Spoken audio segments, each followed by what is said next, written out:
Hello students, Maheshwari पाठशाला में आपका स्वागत है।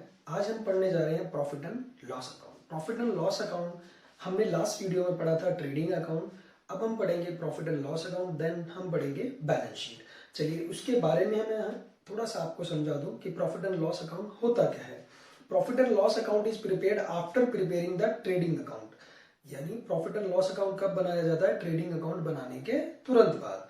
It is prepared to determine net profit earn और नेट लॉस। यानी हमें क्या पता करने के लिए कि नेट प्रॉफिट और नेट लॉस पता करने के लिए हमें प्रॉफिट एंड लॉस बनाया जाता है। Incurred by the business during an accounting period, यानी एक अकाउंटिंग पीरियड में बिजनेस में क्या क्या लाभ हानि हुई है, शुद्ध लाभ और शुद्ध हानि को जानने के लिए हमें क्या बनाना पड़ेगा? Profit and loss account. Next point पे आते हैं। Profit and loss account is an account into which all gains and losses are collected, जिसके अंदर सारे के सारे लॉसेस और गेन्स जो हैं वो कलेक्ट किए जाते हैं in order to ascertain excess of gains over the losses और vice versa. Correct. Profit and loss account starts with gross profit in credit side. देखिए मैंने आपको लास्ट वीडियो में बताया था कि ट्रेडिंग अकाउंट के अंदर जो ग्रॉस प्रॉफिट हमारे पास डेबिट साइड में आता है उसको उठा करके हम कहां ले आते हैं? प्रॉफिट एंड लॉस अकाउंट के क्रेडिट साइड में, राइट। अब in case of gross loss it starts with gross loss, यानी अगर हमें ग्रॉस लॉस हुआ है तो हमारा डेबिट साइड से शुरू होगा, यहां क्या लिखेंगे? To gross loss. चलिए next. All indirect expenses and losses are transferred to debit side of profit and loss account. जितने भी एक्सपेंसेस हैं, लॉसेस हैं, हमें सिर्फ ये ध्यान रखना है कि जिससे व्यापारी की पूंजी में कमी हुई हो, छोटे छोटे खर्चे जैसे सैलरी दे दिया हो, रेंट दे दिया हो, स्टेशनरी आई हो, पोस्टेज हुआ हो, ये छोटे छोटे खर्चे जो हमने कहा नहीं लिखे थे ट्रेडिंग अकाउंट में, वो सारे के सारे खर्चे हमें प्रॉफिट एंड लॉस अकाउंट के डेबिट साइड में लिखने हैं। ठीक है। Indirect expenses and gains are transfer to the credit side of profit and loss account, यानी जितने भी इनकम्स होंगी जो हम ट्रेडिंग अकाउंट्स में ट्रीट नहीं किए थे उन सबको हमने कहां लिखना है? क्रेडिट साइड में, प्रॉफिट एंड लॉस अकाउंट में। ठीक है। Difference transfer to the capital account, यानी जो भी डिफरेंस हमारे पास आएगा वो कहां जाएगा? कैपिटल अकाउंट में। देखें जो भी हमें लाभ होगा या हानि होगी वो कहां जाएगी? यानी पूंजी जिसने व्यापार में इन्वेस्ट किया है, कैपिटल लगाई है, वहीं जाएगी। तो यानी हम क्या करेंगे? अगर हमें प्रॉफिट हुआ होगा, नेट प्रॉफिट, तो कैपिटल अकाउंट में उसको बैलेंस शीट जब हम बनाएंगे, कैपिटल अकाउंट बनाएंगे, उसके अंदर लिख देंगे, ऐड कर देंगे। अगर हमें लॉस हुआ होगा तो माइनस दिखा देंगे। चलिए। Indirect expenses are those expenses which are not directly associated with manufacturing or sale of goods, यानी वो खर्चे इनडायरेक्ट एक्सपेंसेस क्या है? वहां हमने सारे के सारे डायरेक्ट एक्सपेंसेस पढ़े थे ट्रेडिंग अकाउंट में।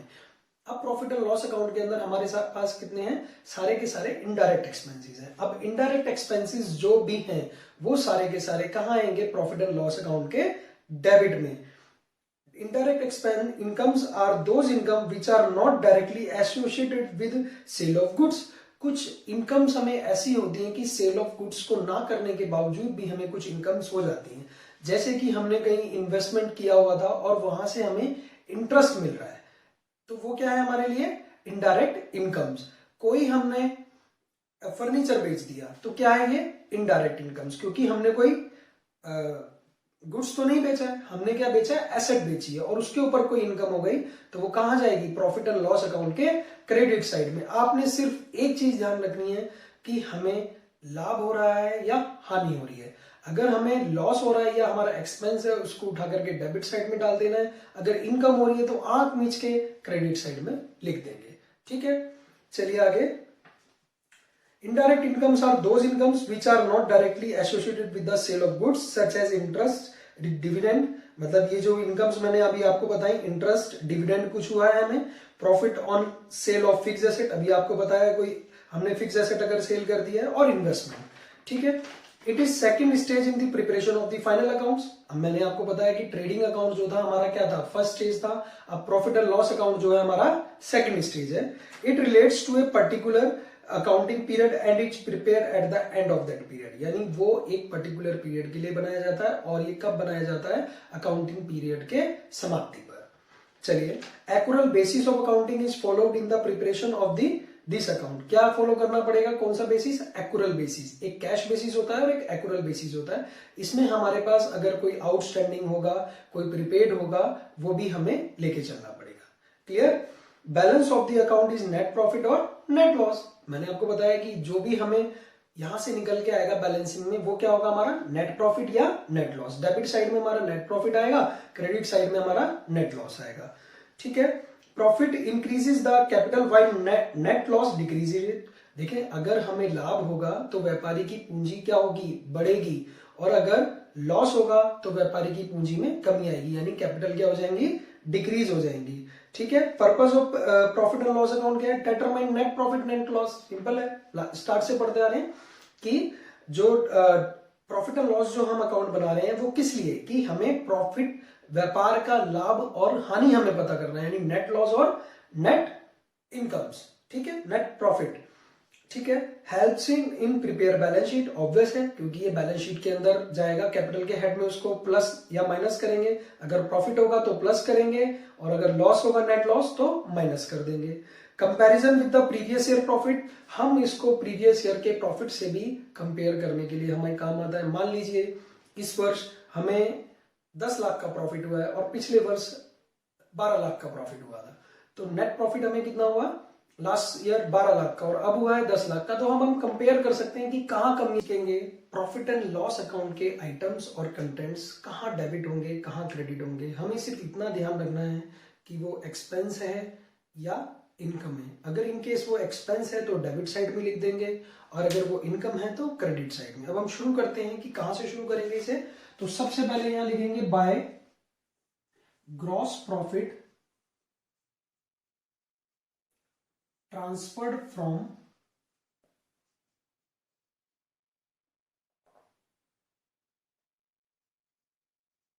Trading account. हमें अगर ग्रॉस प्रॉफिट हुआ है, आपको पता होगा कि ग्रॉस प्रॉफिट डेबिट साइड में हुआ होगा ट्रेडिंग अकाउंट के, और तो वो उठ करके कहां आ जाएगा, यहां पर। ठीक है।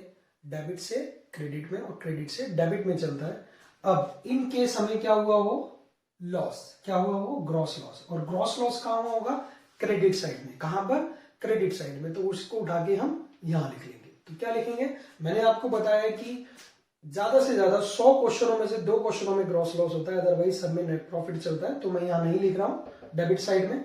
चलिए, अब आइटम्स को हमने ध्यान रखना है कि कौन कौन से आइटम्स क्या क्या होंगी। आप एक सिंपल सी बात ये समझिए कि मान लीजिए आपका कोई ऑफिस है, उस ऑफिस में क्या खर्चे हो सकते हैं। सिर्फ दिमाग को, सोच को बड़ा करना है और कुछ नहीं है, अपने आप आइटम्स लिखते चले जाएंगे आप।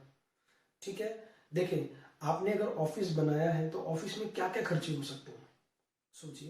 देखो, एम्प्लॉयज होंगे तो एम्प्लॉयज को क्या देना पड़ेगा, क्या देना पड़ेगा, सैलरी। तो सबसे पहले क्या लिखेंगे यहां पे, टू सैलरीज। ठीक है। अब सैलरीज दे दी। मान लीजिए जो हमारा ऑफिस है वो रेंटेड है, तो क्या देना पड़ेगा, टू रेंट।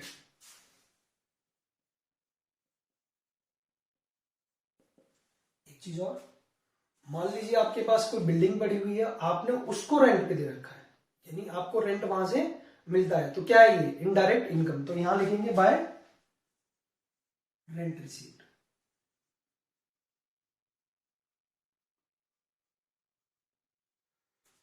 और भी कुछ छोटे छोटे खर्चे सोचिए,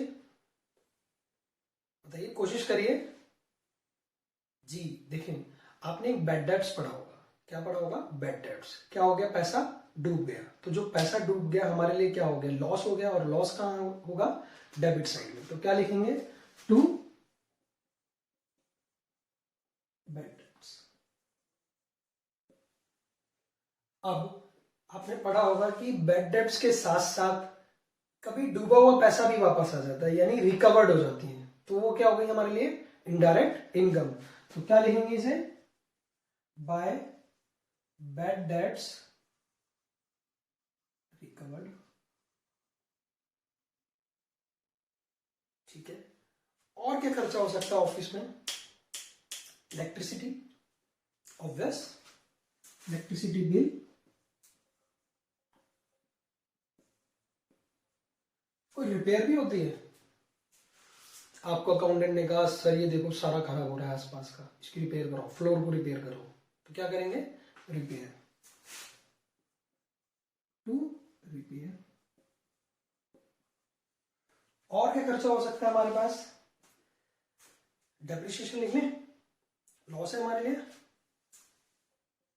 टू डेप्रिसिएशन।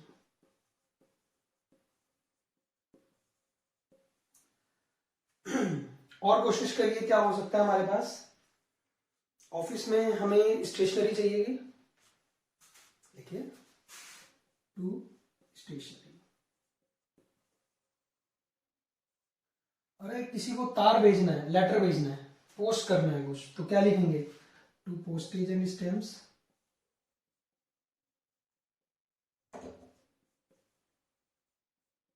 देखिए ये भी बाजार से खरीदनी पड़ेगी स्टैम्प्स, चाहे 1 रुपए की हो चाहे 10 रुपए की हो, तो पेमेंट तो जाएगा ना। चलिए और क्या हो सकते हैं? कुछ जनरल एक्सपेंसेस हो सकते हैं, कुछ बैंक चार्जेस हो सकते हैं, बैंक भी हमारे ऊपर चार्जेस लगा देती है, तो मैं भी छोटा छोटा लिख रहा हूं क्योंकि जगह कम है। बैंक चार्जेस और कुछ साधारण से खर्चे, जनरल एक्सपेंस हो गए, टेलीफोन का बिल सॉरी टेलीफोन का बिल,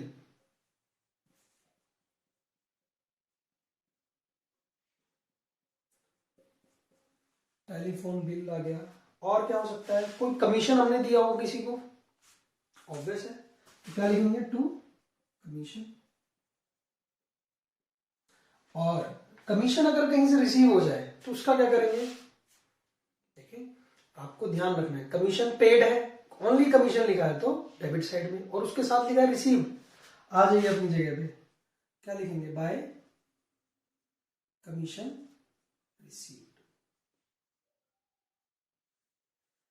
ठीक है, फिर लॉस बाय थेफ्ट, देखें जी,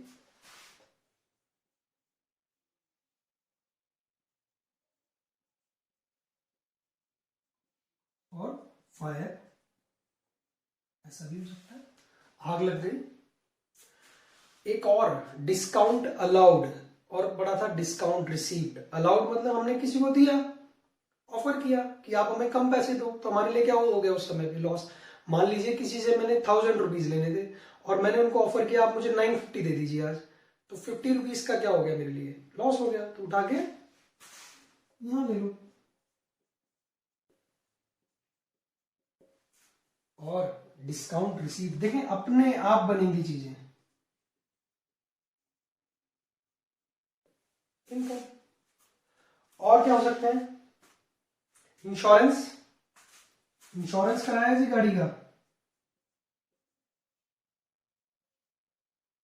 ऑफिस का भी इंश्योरेंस करा सकते हैं, इंश्योरेंस हो गया हमारे पास। ट्रैवलिंग चार्जेस, बिल्कुल जी, किसी को यहां से महाराष्ट्र भेजना है, कैसे भेजे? पैदल पैदल चला जा, नहीं भाई, वो कहेगा जी मुझे तो टिकट करा के दो, ले भाई ticket. Expenses.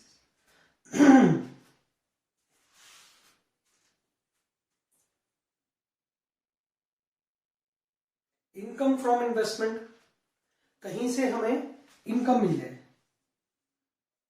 Income from investment. देखिए जी, कहीं पर पैसा लगा दिया था, शेयर्स खरीद लिए थे, तो डिविडेंड मिलेगा वहां से, क्या लिख देंगे? Bye dividend. देखिए बैंक में कोई एफडी करा रखी थी, वहां से इंटरेस्ट मिल रहा है, कोई अमाउंट हमारा बहुत लंबे टाइम से पड़ा था बैंक में, 3 महीने बाद उन्होंने हमें इंटरेस्ट दे दिया, तो क्या है ये? Income from investment. क्लियर? चलिए ऐसे बहुत सारे के सारे खर्चे हैं हमारे पास ऑफिस में, जो खर्चे हमने कहा नहीं लिखे हैं, जो ट्रेडिंग अकाउंट में नहीं लिखे हैं, तो उनको उठा करके हम यहां लिख सकते हैं। आपको एक चीज याद होगी, एक मैंने पढ़ाया था आपको फ्रेट इनवर्ड, और एक उसके साथ एक बताया था फ्रेट आउटवर्ड। अगर इनकेस वो फ्रेट आउटवर्ड है तो मैंने आपको पहले भी बताया कि वो कहां आएगा?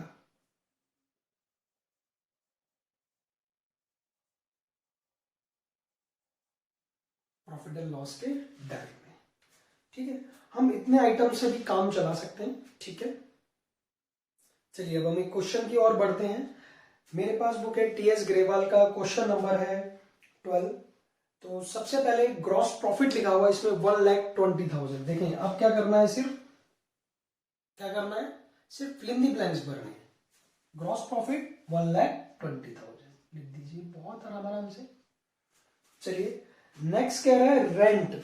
क्या बोला है, रेंट। और रेंट क्या है हमारे लिए, देखें आप कहीं जाने की जरूरत नहीं है, आप बस ध्यान से समझिए रेंट क्या है हमारे लिए, एक्सपेंस। और एक्सपेंस कहां बताया है, प्रॉफिट एंड लॉस अकाउंट के डेबिट में। क्या बताया, एक्सपेंस है और वो प्रॉफिट एंड लॉस अकाउंट के डेबिट में। बहुत ध्यान से पढ़िए, ज्यादा दिमाग पर लोड डालने की जरूरत नहीं है, दिमाग की नस पड़ जाती है। बहुत ध्यान से 5,000 सिर्फ। देखें अकाउंट का रूल ये है कि आपको सिर्फ ये पता होना चाहिए कि जो आप मेथड यूज कर रहे हैं वो बिल्कुल ठीक है। आपको सिर्फ ये बताया गया है कि जो भी आपके लॉसेस और एक्सपेंसेस आएंगे उनको उठा के प्रॉफिट एंड लॉस अकाउंट में लिखना है। ठीक है, और कोई इनकम्स अगर आ रही हैं तो उनको प्रॉफिट एंड लॉस अकाउंट के क्रेडिट में लिखना है। That's all. इतना सोचने की जरूरत क्या है, बच्चे यहां भी रेंट लिख देते हैं, सर रेंट वाला लिखा था। अरे रेंट लिखा था, लेकिन आप ये देखिए ना कि वो रिसीव्ड है या पेड है। अगर रेंट रिसीव्ड है तो उठा के यहां लिख देंगे, और ओनली रेंट लिखा हुआ है तो प्रॉफिट एंड लॉस अकाउंट के डेबिट में। बहुत ध्यान से समझिए, इससे आसान तरीका नहीं है समझाने का किसी को। चलिए नेक्स्ट बढ़ते हैं, सैलरी। सैलरी है 35,000 रुपीज की। Next commission paid 19,000। देखें कमीशन पेड, पेड भी लिख रहा है उसके साथ में, वो मैं ये भी लिख देता हूं, ओनली कमीशन लिखा है तब भी असम्पशन यही है कि वो कमीशन हमने दिया है, मिला नहीं है। अगर वो लिखा होगा उसके साथ में, या लिखा हो साथ में क्रेडिट, सीआर करके भी लिखा होता है बच्चों को कंफ्यूज करने के लिए, तब हम मानेंगे वो इनकम हुई है। ठीक है, तो कमीशन पेड कितना था हमारा, 19,000। और मैं रिक्वेस्ट उन बच्चों से करूंगा, अगर वो क्वेश्चन को कर रहे हैं तो अपनी बुक भी खोल लीजिए साथ साथ, तो आपको बहुत आसानी होगी समझने में। कहीं ट्यूशन जाने की जरूरत नहीं है, किसी से कुछ पूछने की जरूरत नहीं है, आप डेफिनेटली इनसे सीखेंगे सब कुछ। चलिए नेक्स्ट, इंटरेस्ट ऑन लोन। अब लिखा हुआ interest received, interest received income आ गई। अब बता रहा है इंटरेस्ट ऑन लोन, यानी हमने दिया है। और लिखा हुआ इंटरेस्ट ऑन लोन के साथ में लिखा हुआ सी आर। कभी कभी हम लोन किसी और को भी दे देते थे। अगर हमने किसी को लोन दे रखा है और उसके ऊपर हमें इंटरेस्ट मिल रहा है तो हमारे लिए क्या होगी, इनकम। लेकिन अभी क्या है, अब क्या है, हमने किसी से लोन लिया हुआ है और उसके ऊपर हमें इंटरेस्ट पे करना पड़ रहा है। तो इंटरेस्ट पे करना पड़ रहा है तो हमारे लिए क्या है, वो लॉस है, एक्सपेंस है। तो उसको कहां लिखेंगे, डेबिट साइड में। ठीक है, तो इंटरेस्ट ऑन लोन है मेरा 5,000 रुपीज। तो देखें इंटरेस्ट मैंने लिखवाया था आपको कहीं पे बताइए कहां पर है, इंटरेस्ट पढ़ाया था। अगर नहीं मिल रहा है तो लिख लीजिए, ये लो जी, इंटरेस्ट ऑन लोन। ठीक है, इंटरेस्ट ऑन लोन था 5,000 रुपीज।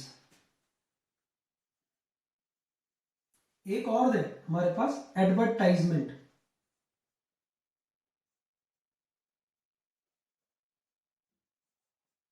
एडवर्टाइजमेंट है हमारे पास 8,000 रुपीज का।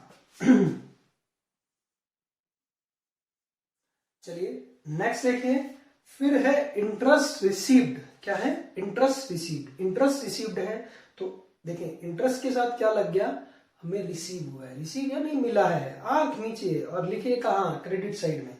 चलिए interest received 8,000 rupees. Interest receive यहां नहीं लिखा है तो हम लिख लेंगे, क्या दिक्कत आ रही है। देखिए लिखते चलिए और आगे बढ़ते जाइए, कुछ नहीं है दुनिया में। डिस्काउंट अलाउड 2,000 रुपीज बताया था मैंने शायद, यहां पर डिस्काउंट अलाउड 2,000 रुपीज।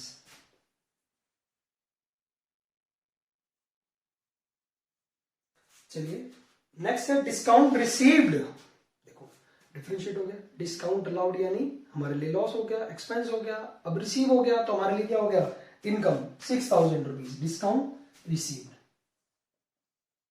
देखिए ये मस्त हो गए पढ़िए, ज्यादा लोड डालने की जरूरत नहीं है, सिर्फ अपने जो मेथड्स हैं, जो बताए गए हैं रूल्स हैं, उनको फॉलो करते चलिए। बहुत आसान है अकाउंट्स, बहुत आसान है, लेकिन ध्यान रखना बहुत जरूरी, बारीकियां बहुत जरूरी। अगर बारीकियां आपको पता है, आपको हराने वाला कोई नहीं। चलिए नेक्स्ट पढ़ते हैं, printing and stationery 4000 rupees. Printing,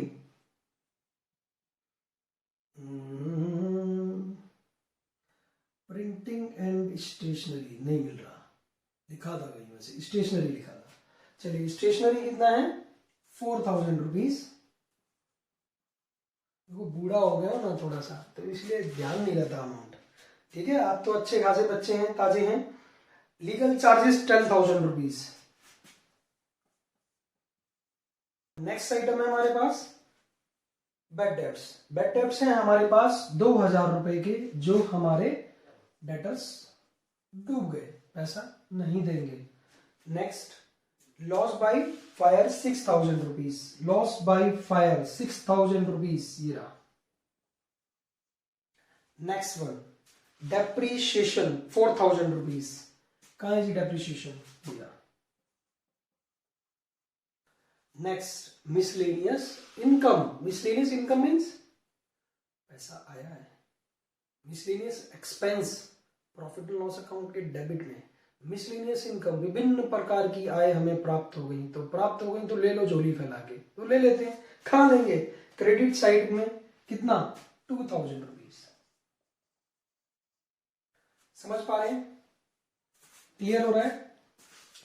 चलिए स्टूडेंट्स, अब हम सारे आइटम्स जो हमारे क्वेश्चन में दिए हुए थे उनको डेबिट क्रेडिट में लिख चुके हैं। अब हमें क्या करना है, इनका टोटल करना है। नेट प्रॉफिट या नेट लॉस जो भी हम फाइंड आउट करेंगे, तो उसके लिए बारी बारी से डेबिट और क्रेडिट साइड का टोटल कर लेंगे। देखें नेक्स्ट यहां पढ़ते हैं, 35,000, 5,000 यानी 40,000, 42,000, 50,000, 69,000, 75,000, 77,000 और 10,000, देन 87,000 और 13 यानी टोटल हो गया 1 लाख रुपीज। नेक्स्ट यहां टोटल करेंगे 1,20,000, 6,000 मींस 1,26,000, देन 10 ये तो 1,36,000। इट मींस हमारा जो क्रेडिट साइड है वो है रहा है 1,36,000 का, और इधर का कितना था, राइट। यहां भी था